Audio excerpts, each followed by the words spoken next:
Sefer Bereishit, Parashat Vayeira, 4th Aliyah. And he replied to them, Behold, I have granted you consideration even regarding this, that I not overturn the city about which you have spoken. Hurry, flee there, for I cannot do a thing until you arrive there.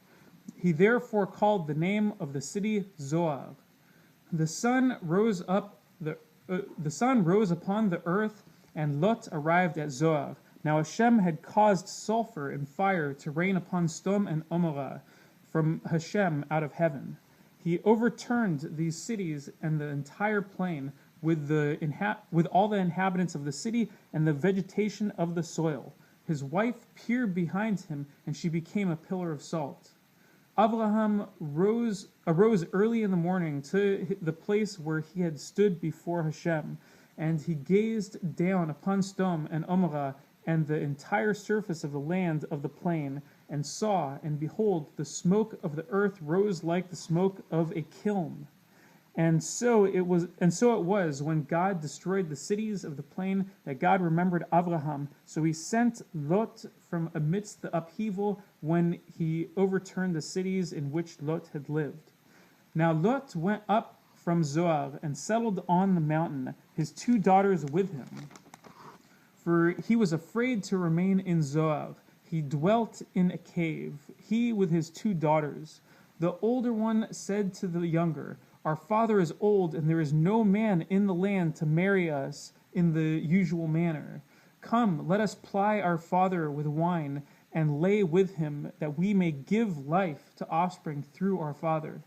So they plied their father with wine on that night, and the older one came and lay with her father, and he was not aware of her lying down and of her getting up. And it was on the next day that the older one said to the younger, Behold, I lay with my father last night. Let us ply him with wine tonight as well, and you come lay with him, that we may give life to offspring through our father.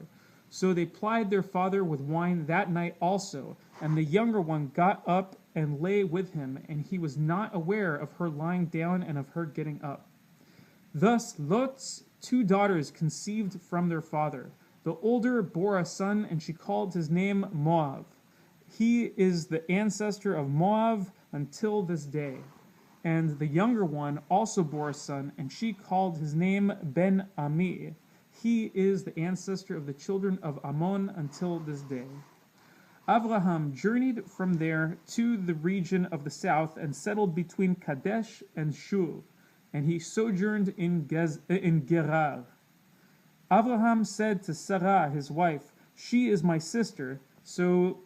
Abraham said of Sarah, his wife, She is my sister. So Avimelech, king of Gerar, sent and took Sarah.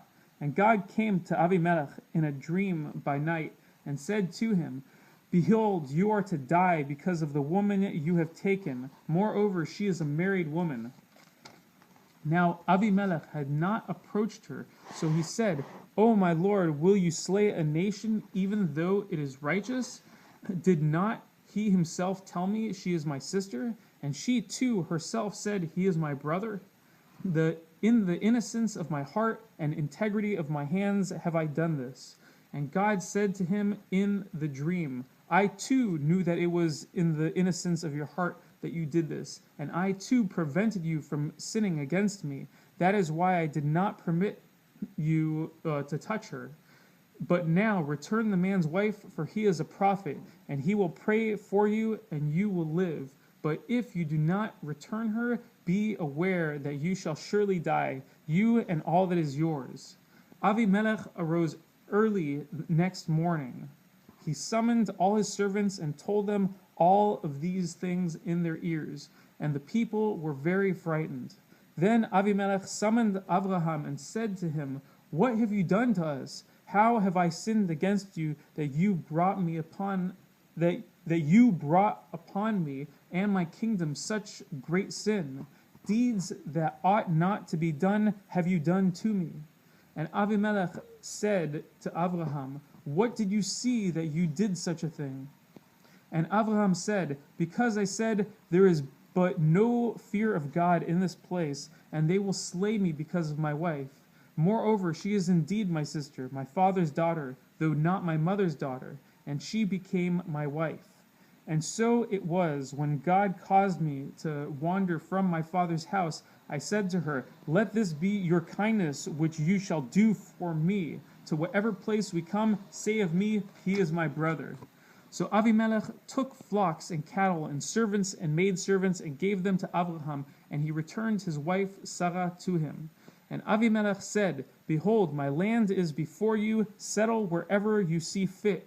And to Sarah he said, behold, I have given your brother 1,000 pieces of silver. Behold, let it be for you an eye covering for all who are with you, and to all who will be vindicated.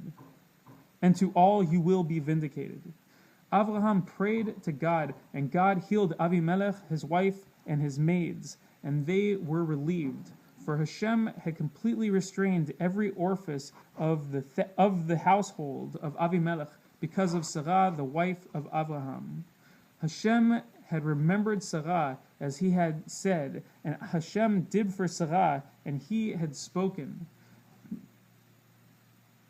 Sarah conceived and bore a son unto Abraham in his old age, at the appointed time which God had spoken. Abraham called the name of his son who was born to him, whom Sarah had borne him, Yitzchak.